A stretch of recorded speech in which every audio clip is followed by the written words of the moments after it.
Welcome to Gone Fishing, a show diving into the cybersecurity threats that surround our highly connected lives. Every human is different. Every person has unique vulnerabilities that expose them to potentially successful social engineering. On this show, we'll discuss human vulnerability and how it relates to unique individuals. I'm Connor Swalm, CEO of Phin Security, and welcome to Gone Fishing.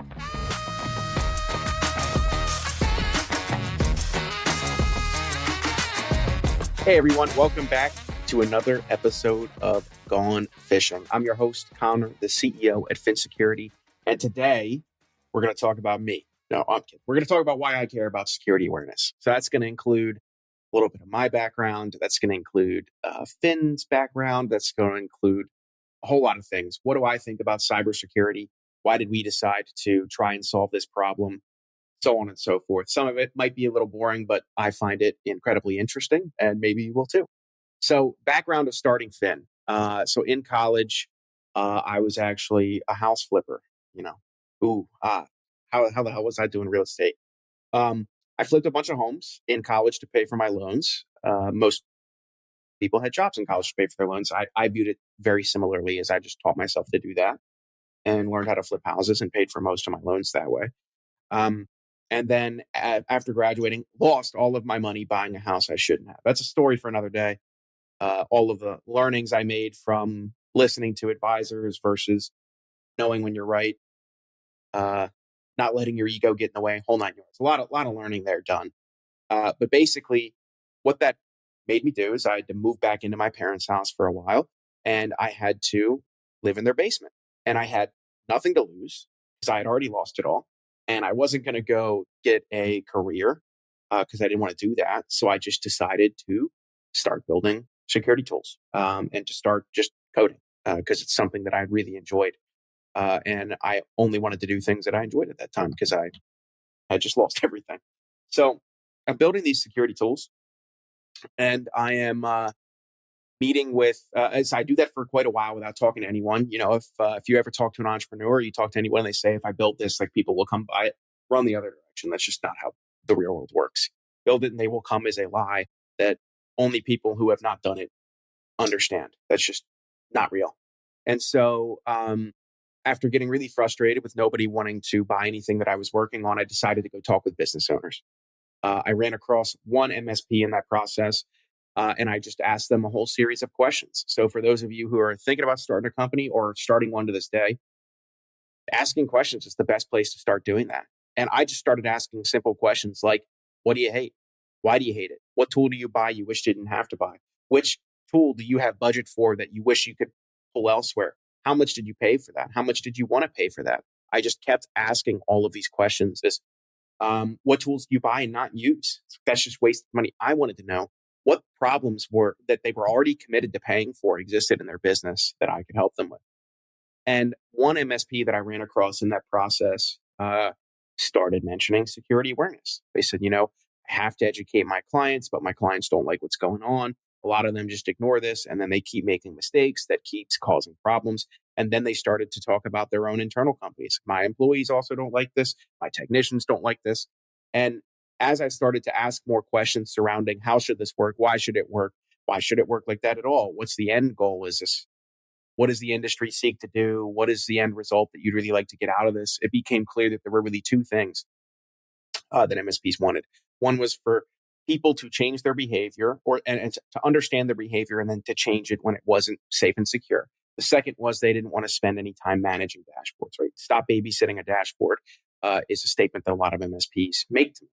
And so as I was talking about that with this MSP, they said, if you just made me a tool that was easier to use, I know 100 people that'll work with you tomorrow. And that kind of felt like an opportunity. So, okay, I'll just start doing that. But then I started digging into things. So I talked with a lot of folks in the industry, whether that was practitioners, whether that was people running security awareness training programs, whether that was owners of other companies, whether that was MSPs who were currently delivering it. And there were a few things. And I even went and I talked to the employees that had to be the recipients of the training programs themselves to talk about their experience as well. And in college, I studied math, and I still enjoy talking about it to this day. But I want to relate to you an experience I had that I saw happening in the awareness training industry and still see to this day to some extent.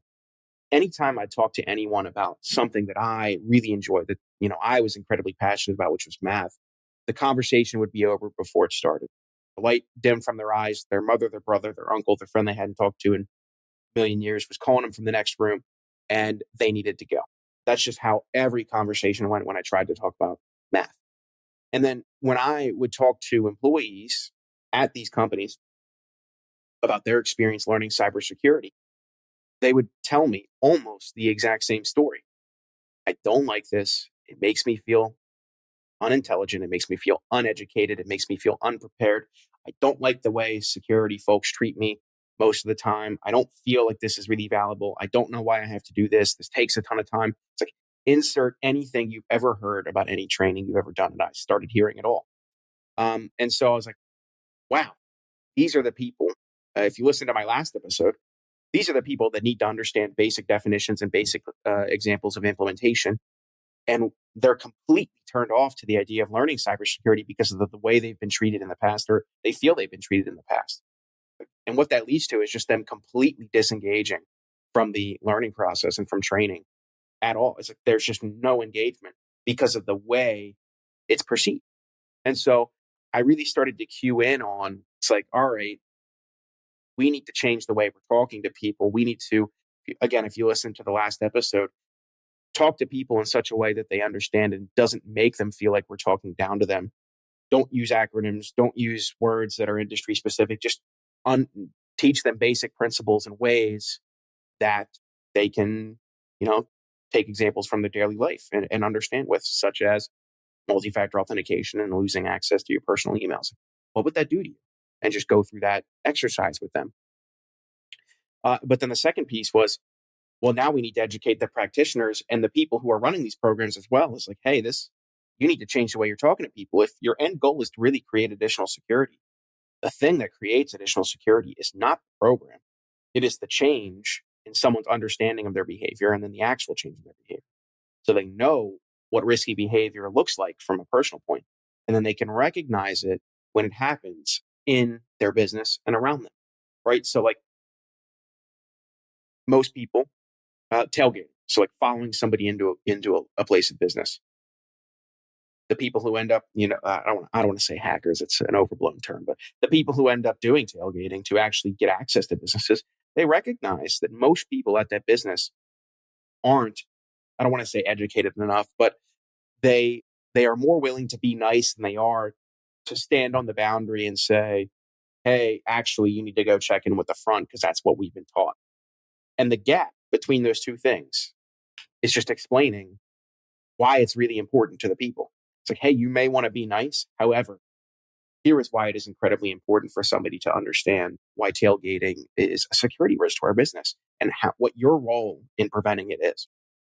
So I just saw a ton of that happening in the industry as well, and just wanted to build something that prevented it. Because at the end of the day, I have this belief that cybercrime is just an inefficiency in capitalism. What I mean by that, if somebody can spend $1 to steal 10 versus spend $1 to make 2 via traditional means, so they steal 10 versus make 2, there are a lot of people and a lot of companies around the world who are going to make that decision to steal $10. That's what they're going to do.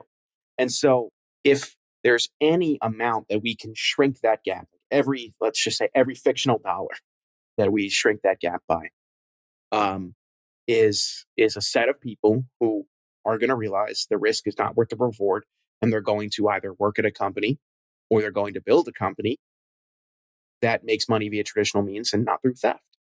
So that's how I've always viewed it, is cybercrime is this inefficiency that we should, gradually approach, that should, like, our goal as a society should get it to approach zero. All theft, but, in today's day and age, cybercrime is the biggest topic.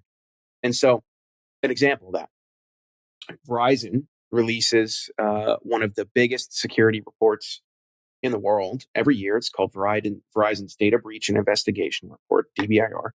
And a big section of that is dedicated to humans, to what are people doing?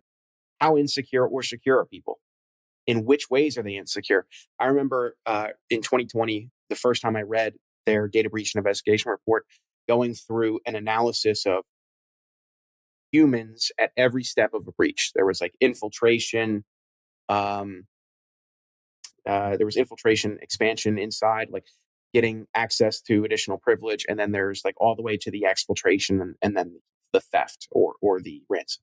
It's like there were five big pieces, and what mistakes were humans making at every single piece. And I remember a statement that the report made, which was something like 88% of breaches involved the human element, and that's very widely popularized. It's a term and it's a phrase that most companies, sometimes including myself, will use. I do have some issues with the way they, report on those statistics and the way that's 88% of breaches are not because a human made a mistake. 88% of breaches involve humans. Technically, a statement that I make and Reg Harnish makes, a buddy of mine as well, and a great cybersecurity educator, is, well, if that's the case, 100% of breaches involve the human element. If it was a 0 day, so to speak, so if it was a flaw that was not recognized in very commonly used software that most people use, like Google Chrome, for instance, well, a human coded that up, right? A human made the mistake of leaving a vulnerability in that code that nobody caught. So at the end of the day, are humans responsible for 100% of breaches? By that metric, the answer would be yes, or through that lens, rather, the answer would be yes. But what's very clear to me is that if we got rid of all of the theft of credentials, theft of access, or losing your MFA token, or just clicking on phishing emails that downloaded software that you shouldn't have on your computer because it's malicious, if we got rid of that, most breaches, at least in that report, would be gone. It's like, okay, well, if we get rid of those little by little, or if we educate people to the point where they understand what theft of information, access, and money is going to look like before it gets to their doorstep, where are we going to be?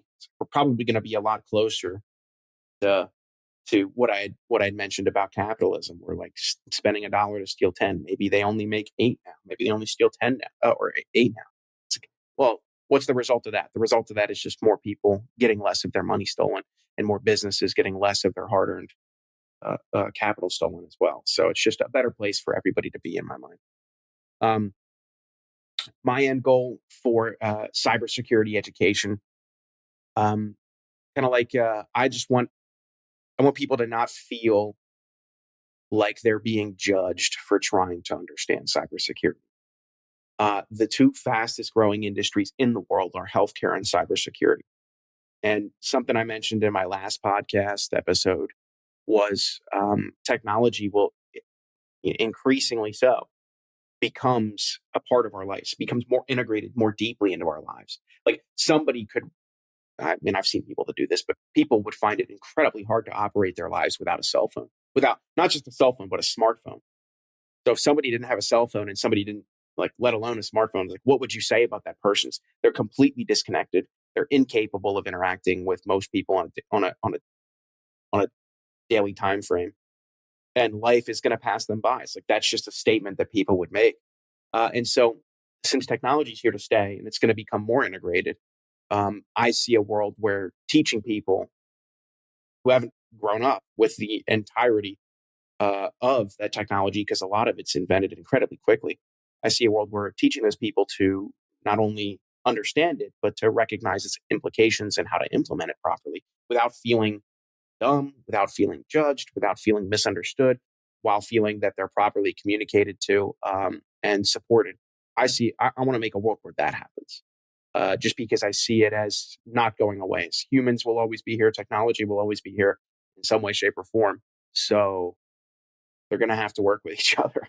Now I'm talking about technology as if it were its own human, Skynet level stuff, but not yet. Maybe I'll talk about AI some other time, but not right now. But yeah, those are all my thoughts about security. That's a little bit of the background of Phin, a little bit of background of me, and why we chose to solve this problem. If you have any thoughts, questions, or you just want to reach out to me, my LinkedIn will be in the show notes. I'm very active there, so I'll always be checking that. And just feel free to drop by and say some thoughts or give me some ideas.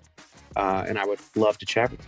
But once again, I am Connor, host of the Gone Fishing Podcast, CEO at Phin. Thank you so much for listening to me today, ramble on about security and education. It was a blast, and I will see you next time. Bye. Thanks so much for tuning in to Gone Fishing. If you want to find out more about high-quality security awareness training campaigns, how to launch them in ways that actually engage employees to change their habits, then check us out, Phin Security, at phinsec.io. That's phinsec.io. Or click all of the wonderful links in our show notes. Thanks for fishing with me today, and we'll see you next time.